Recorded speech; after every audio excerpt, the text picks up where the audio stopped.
Tissue के बारे में जब पढ़ा था तो हमने देखा था कि आपकी बॉडी में 4 टाइप के बेसिक टिश्यू होते हैं। कवरिंग बनाते हैं एपिथेलियम, कनेक्शन बनाते हैं कनेक्टिव टिश्यू, जो मूवमेंट में हेल्प करते हैं मसल टिश्यू, और एक रेगुलेटरी टिश्यू आपकी बॉडी में जो होते हैं, दीज आर न्यूरल टिश्यूज और नर्वस टिश्यू।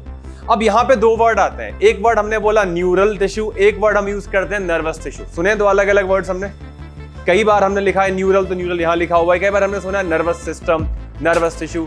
तो दोनों सेम है या कोई की डिफरेंसेस हैं दोनों के बीच में? व्हाट इज न्यूरल और व्हाट इज नर्वस? कोई भी? अब देखो, ऐसे समझो कि इस बिल्डिंग का एग्जांपल लेते हैं, इस इंस्टीट्यूट का एग्जांपल लेते हैं, ठीक है। इस बिल्डिंग में आप लोग आए हो क्लास कंडक्ट करवाने के लिए और हम भी आते हैं क्लास लेने के लिए। तो बेसिकली इस बिल्डिंग को बनाने का मेन पर्पस है कि यहाँ पे क्लास कंडक्ट होनी चाहिए, कोचिंग नीट की और जेईई की कोचिंग कंडक्ट होनी चाहिए, ठीक है।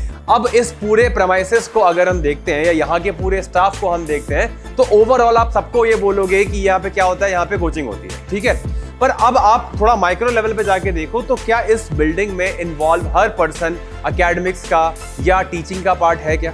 जब आप बिल्डिंग में एंटर करते हो सबसे पहले एनकाउंटर गार्ड से होता है, तो गार्ड का टीचिंग से कोई लेना देना नहीं है। फ्लोर इंचार्ज का या अपने और जो स्टाफ है उनका टीचिंग से लेना देना नहीं है। टीचिंग के लिए कंसर्न या तो फैकल्टी होते हैं या पढ़ने वाले होते हैं, बेसिकली 2 लोग होते हैं। तो ये बाकी लोग किस लिए होते हैं? मैनेजमेंट के लिए, ठीक है। टीचिंग का काम सही से चले उसके मैनेजमेंट के लिए, उसके सपोर्ट के लिए कोई रिक्वायरमेंट हो तो उसको पूरा करने के लिए, काइंड ऑफ ऐसी चीजें होती है। तो जो न्यूरल टिश्यू होते हैं वो एक ब्रॉड कैटेगरी है। दैट मीन्स जितने भी आपके स्ट्रक्चर इस पूरे सिस्टम में इन्वॉल्व हैं। ब्रेन के बाद का एक्सटेंशन क्या होता है? स्पाइनल कॉर्ड, और ब्रेन और स्पाइनल कॉर्ड से बहुत सारे वायर फॉर्म के स्ट्रक्चर बाहर आते हैं जिन्हें बोलते हैं अपन नर्व्स। तो ब्रेन, स्पाइनल कॉर्ड और नर्व, इन तीनों स्ट्रक्चर के अंदर जितने भी टिश्यूज हैं क्यूमुलेटिवली वो क्या कहलाते हैं? Neural tissue. पर क्या ये सारे टिश्यू रेगुलेशन का या इंफॉर्मेशन कंडक्शन का काम करते हैं क्या? सिमिलर टू दिस बिल्डिंग ऐसा है कि यहाँ पे मिलने वाले सारे लोगों को एक सिस्टम मान लो तो सब रेजोनेंस का पार्ट है। पर रेजोनेंस की एकेडमिक्स का पार्ट कौन है? फैकल्टीज, और पढ़ने वाला काम करते हो तुम लोग, ठीक है। तो बेसिकली स्टूडेंट और फैकल्टीज के बीच में। तो इस चीज को ऐसे समझते हैं कि ब्रेन, स्पाइनल कॉर्ड और नर्व्स, इन सब में जितने भी टिश्यू मिलेंगे वो सब मिला के कहलाएंगे न्यूरल टिश्यू। इनमें से वो टिश्यू जो रेगुलेशन में इन्वॉल्व होंगे, like we are involved in teaching, तो वो वाला पार्ट कहलाएगा नर्वस टिश्यू। और जो उनके मैनेजमेंट के लिए, दैट मीन्स मैकेनिकल सपोर्ट हो गया, उनका न्यूट्रिशन हो गया, उनके लिए डिफेंस या प्रोटेक्शन प्रोवाइड करवाने वाली चीज हो गई, इम्यूनिटी की चीज हो गई, उसमें जो इन्वॉल्व होंगे, जो रेगुलेशन में इन्वॉल्व नहीं होंगे, वो कहलाएंगे नॉन नर्वस टिश्यू।